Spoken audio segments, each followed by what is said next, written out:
He followed every rule, paid every fee. But the second he stepped into the pool, someone dialed 911. What they didn't know? He was done staying quiet. And someone was recording. Kendrick Mosley just wanted peace. A quiet Sunday. A few hours where no one asked anything of him. But when two officers appeared, questioning if he even belonged, a silent neighbor pressed record, and nothing in that neighborhood would ever feel quite the same again. Sunday afternoons weren't about relaxation for Kendrick. They were about recovery. After a week of holding his breath in rooms that didn't see him, this was his moment to just be.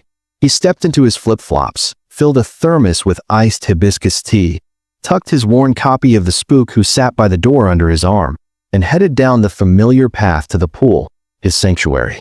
The Georgia air was thick, but the breeze softened it.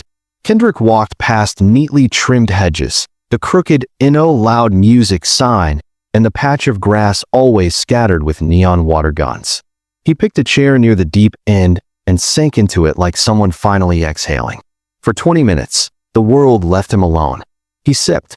He read. He adjusted his sunglasses. He didn't think about Monday. He didn't think at all. Until the black and white patrol SUV rolled slowly past the gate, then reversed. Two officers stepped out. No urgency, just that quiet, confident walk of people who already think they know what they're walking into. Kendrick sat up straighter, closed his book with care. His body knew what this was before his brain caught up. "Afternoon," said the taller one, palm resting on his belt. "Mind telling us what you're doing here?" Kendrick blinked, calm. "I live here, just enjoying the pool." The other officer, pale-faced with sharp features and a stare that didn't blink, added, "Can we see your ID?" Kendrick reached into his bag. "Of course. Got my key card, too." "Something wrong?" "Got a call," the tall one replied, checking his notepad. Someone said there was a suspicious man hanging around the pool. His name tag read Officer Trent Halley. Kendrick handed over both his license and key card. Suspicious how? Halley didn't answer. He passed the card to his partner, Corporal Bryce Fenwick, who studied it like it might bite. "You said you live here?" Fenwick asked without looking up. "Unit 412B.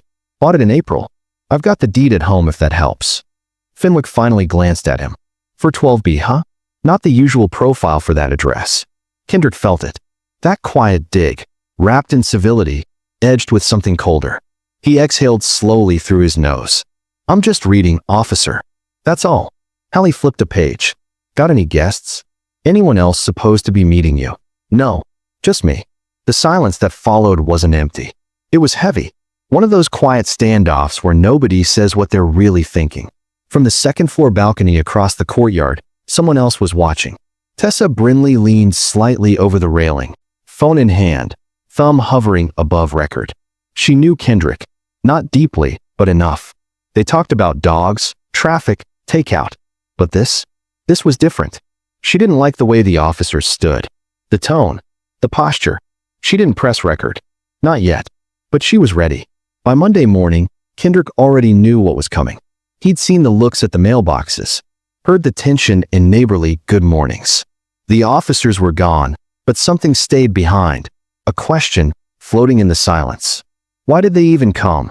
And under that, an even quieter whisper. Did he do something wrong? He didn't blast anyone online, didn't rage on Facebook or send a fiery email to the HOA. That wasn't Kendrick. He just went quieter, still polite, still nodding. But inside, something had shifted, like a crack in the glass no one sees until the light hits just right. But others noticed. Tessa, for one. She'd been watching. That morning, she left a box of lemon muffins on his doorstep with a note. No one should be questioned for breathing. He didn't respond, but he saw it. And he knew exactly who it was from. A small kindness in a neighborhood that suddenly felt colder. Still, it kept happening. Not the officers. No, they didn't return. But the subtle things. The pool gate not unlocking on his key fob one morning. A toddler's mom scooping up her child like Kendrick had growled. The sprinkler system mysteriously flooding the welcome mat outside his unit. Each thing small, but together, heavy. The kind of heavy that doesn't bruise skin, but settles in the bones. That Friday, he received a notice in his mailbox. Reminder, keep noise levels reasonable in shared spaces. He hadn't played music. Not since that one Sunday. 12 minutes of Coltrane at a modest volume. That was it. But someone had complained. Again, he read the letter twice. Not angry, just tired. Tired in a way that doesn't shout. The kind of tired that records, screenshots, dates, and saves. The kind that knows stories like his don't always get believed unless they're documented. He opened his laptop and started typing. Subject: formal complaint regarding incident. August 13th, 2025. It wasn't long. Just facts. Names. Time. The quiet confrontation. How it made him feel like a stranger in his own skin. How this wasn't the first time. Or the 10th. He ended it with, "I am not seeking an apology. I am asking you to consider the cost of suspicion that wears the same face over and over." He hit send. Then, for the first time in days, he walked down to the pool. No book, no tea. Just himself. And when he sat down, back straight, eyes open, and shoulders square, the entire courtyard felt it. So did the camera in the second-floor window. Tessa had already pressed record. Tessa didn't post it that night. She waited. Watched. She knew this kind of video could shift everything or nothing. But by Tuesday morning, something inside her said, they need to see it. So she uploaded it quietly. No captions. No hashtags. Just the date and time. August 13th, Kendrick at the pool. It didn't explode immediately, but it didn't need to. By noon, her inbox had messages. Is this our complex? Why was he questioned like that? Wait, that's Kendrick? Some were defensive. Some were curious. Some were angry, but not at Kendrick. By 3:14 p.m., it hit a local journalist's feed. Then a repost. Then another. The view count rolled into the thousands. HOA email servers started blinking red. And by 5:07 p.m., someone knocked on Kendrick's door. He didn't jump. He'd heard the steps approach.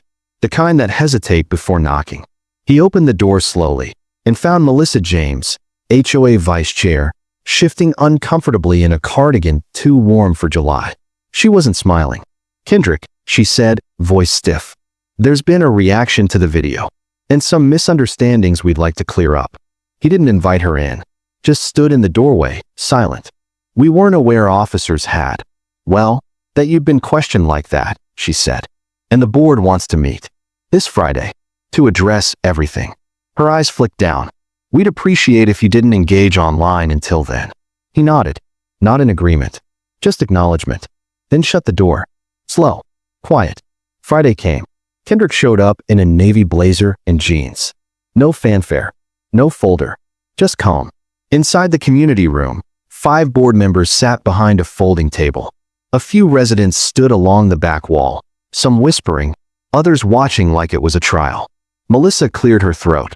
"Mr. Mosley, we want to sincerely apologize if any actions or communications made you feel unwelcome or unsafe in our community." A pause. Then Kendrick said, steady and low, "It wasn't your words. It was your silence." The room went still. He didn't yell, didn't beg, just told the story, one breath at a time. About the knock, the music, the way suspicion clings even after you prove you belong. And when he was done, no one clapped. No one had to. Because sometimes, the truth doesn't echo. It lands and stays.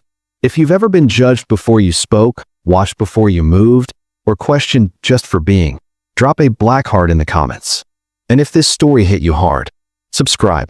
Because silence protects the problem, but stories like this can spark change.